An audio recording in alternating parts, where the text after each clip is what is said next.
My fellow Guardians, what's up y'all? Your dude Sly here, and welcome back to another Sly Nation Destiny 2 Dungeon Guide. It's time to dive into the Grasp of Avarice dungeon and walk you all through the very first encounter, the introduction, and its mechanics. This will be my first real guide since my dad passed away just a few months ago.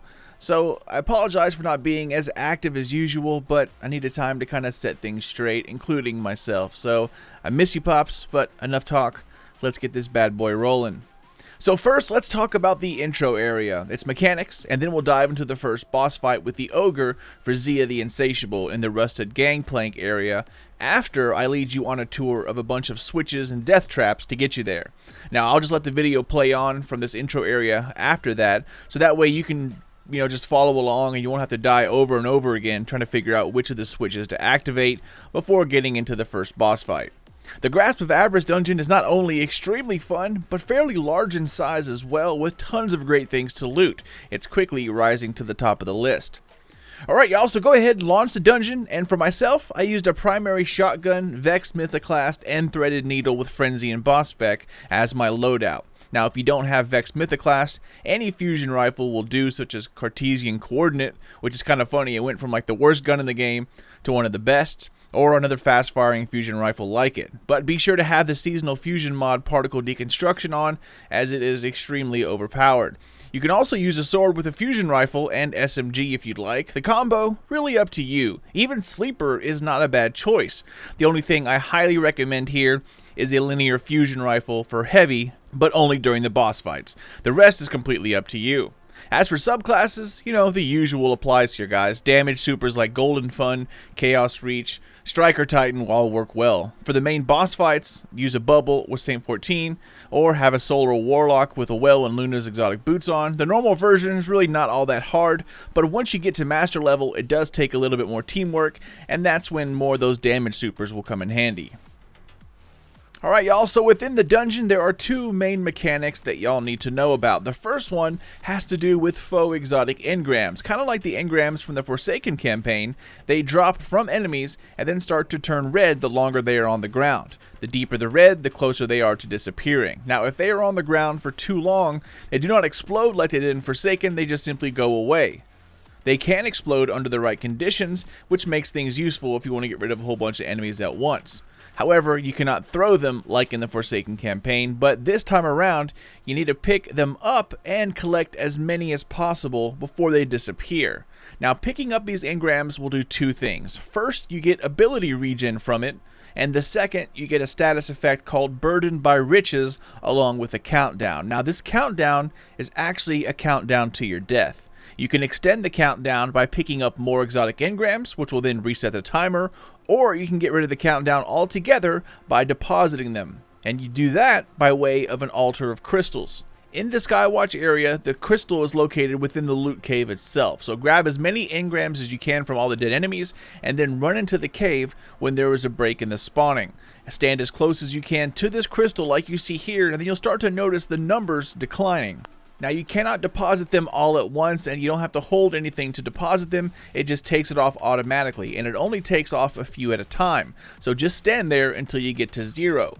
Once you deposit all of them, you simply repeat it. Go collect more and then deposit.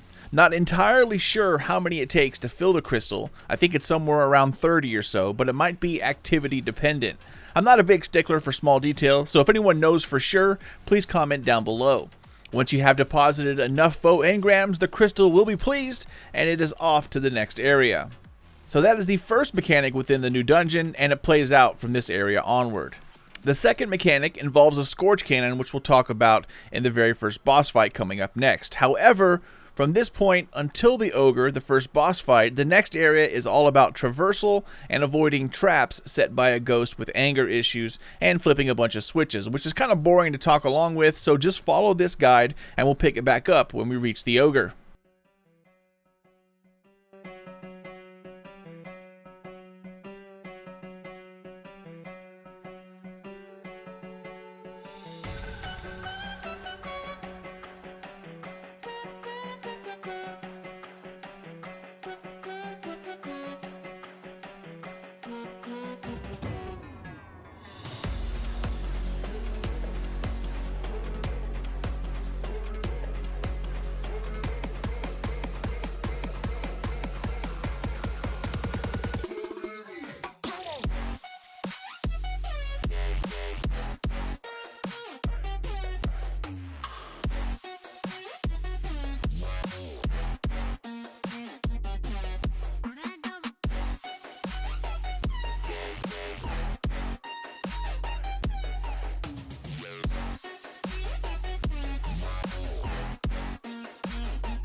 starters.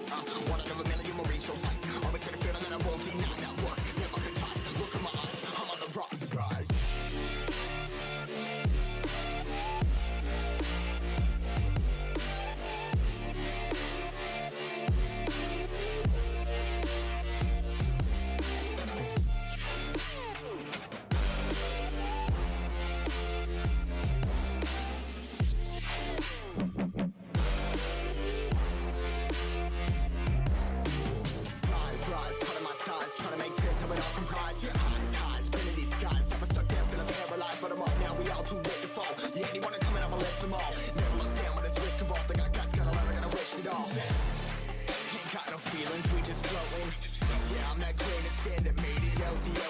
A couple milli now, I'm causing a commotion. I've been coasting, hear my name around the world like an explosion. Rise up,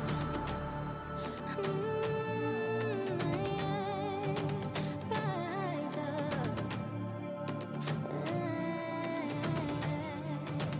We are the apocalypse, and a path that keeps us floating. As we fly above the stars, the hype won't scare us falling. So rise up. I'm too great to be landed. Rise up. Way too great to be standing. They never gonna stop us, fly by them like choppers. Better took those risks, hold one of my fists, we fire starters. Let's go. One out of a million will reach those heights. Always had a feeling that I won't deny that work. Never could toss. Look in my eyes, I'm on the rocks. Rise.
So you've made it past all the skewers and traps set by that demented ghost. So GG on that. The reason I love this dungeon and this update is because it's all set kind of, I guess, out of canon, so to speak. It has nothing to do with stories, no feels, just plain fun.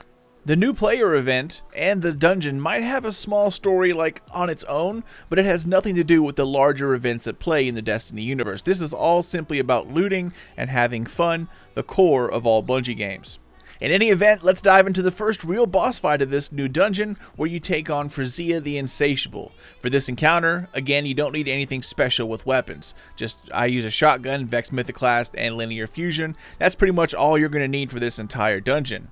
Once again, you can also use like an SMG, Cartesian Coordinate, and Sleeper as a second loadout, but it's really going to be up to you. Hell, maybe even Whisper is a decent choice this time around. I haven't used it since it's buff, so don't quote me on that, but as long as you have a decent Linear Fusion and Particle Deconstruction on, you're going to be good to go for this entire dungeon. As for subclasses, Hunters, of course, Golden Fun, Warlocks, Nova Bomb, or well with Luna factions, and Titans, you can go Superman Striker or use a bubble for added damage. They all work well here, it just really depends on your playstyle. If you want to be safe, go with bubble and well. If you want to try to get more damage in and a little more risky, then use something like Chaos Reach and Striker Titan. But like I said, completely up to you. Now this boss fight will introduce a second mechanic, the one we talked about earlier. On top of the faux exotics that you have to deposit into the crystal, you now have to add in a Scorch Cannon mechanic. How it works is like this. From this encounter onwards, there will be Scorch Cannon Vandals sprinkled throughout. Kill them, and then they will then drop you a cannon. Along the walls of this encounter, you're going to see these fallen orb repositories. Now, it's the same ones that we used in raids past and as recently as the Shattered Realm. But since we have no orb to deposit, we have to overload it with the Scorch Cannon. You can either fire at it continuously, or you can launch one shot and then simply hold it. Charge it up about halfway, and it will open the gates that are attached to it. Once the gates are open, go ahead and head on side and then use the Scorch Cannon to get rid of all the enemies within and then collect all of the foe engrams. Once you start collecting, be sure to keep an eye on your timer. Collect as many as possible. Use your shotgun to roll through the major knights and grenades when groups present an opportunity when they're all clustered together. Sometimes you can even spawn trap them with a well-placed grenade if you know where they come from. Once all the enemies are gone and you picked up all of the engrams, you want to head to the crystal and deposit them. In my opinion, it's best if you split up so the ogre doesn't fire on all of you at once and you end up pushing each other out into the open, but again, really up to you. You can just throw down a warlock rift or you can put up a shield for a titan and you'll be protected. So really up to you, but it's easier if you just take it like one or two at a time. Once all teammates have deposited their engrams, you now need to repeat the process, but this time it's going to be on the right-hand side of the map. So go ahead and kill another Scorch Cannon Vandal, grab the cannon and use it to open the gate, kill everything inside, collect the engrams, deposit, repeat. Once you deposit enough engrams, the crystal will send out this little shockwave looking thing. Now it can be buggy. Sometimes the shockwave means you can do damage as soon as possible, while other times it can take up to 30 seconds before the ogre's immunity goes away. So the best thing to do is wait until you see that the ogre succumbs to temptation at the bottom left hand side of your screen. Once that happens, you can then do damage, so save your ammo until that moment. Once you know it's time for damage, I recommend staying either at the crystal or using the cover on the left and right hand sides of the map. Simply plop down a well or titan bubble for added damage and then go to town. His crit spot is finicky at best, so don't worry about missing a few crit shots. However, you can find awesome spots to shoot from where you can shoot the ogre, but the ogre's beam cannot hit you behind cover. But again, really not that big of a deal if you have a warlock well. We two-manned this guy my very first time around, so a full fire team, one phasing this dude should be, no problem. If you don't get her down in the first go-around, simply just repeat the process of using the Scorch Cannon and depositing engrams, do damage, collect loot, and win at life. And yeah, that's it, my friends. Easy and fun. From here on out, the Scorch Cannon engram thing plays out in different ways, but they are all pretty much the same. The next encounter is probably my favorite of the dungeon, and that will be for part 2. So if you want the full run-through, check the links down below to continue on with my Grasp of Avarice dungeon guide. But if that's all you need, then thank you for watching. So far, the content has been pretty awesome. Not sure if it was, $30 and some change worth of awesome, but still fun nonetheless. I'll be posting the rest of my dungeon guides as well as other guides on how to get Forerunner and Galahorn, as well as the Catalysts and a few collectible guides as well. So definitely keep an eye out for those, as I'll be posting them here soon. But for now, that's it, my friends. Thank you all so much for watching and for supporting my channel, Sly Nation. If you're new to my channel, then welcome, compadre, and thank you all so much for stopping by. Be sure to subscribe for plenty more halfway decent guides on everything Destiny 2. If you wish to get in touch, business or otherwise, feel free to hit me up. SlyNationGaming67@gmail.com, or check me out over on the socials at Sly_Nation on Twitter, Sly Nation Gaming on good old Facebook. Take care, y'all, and keep those eyes open for more 30th anniversary guides and vids coming out here soon. But until then, this is your dude Sly, and I'll see you all in part 2.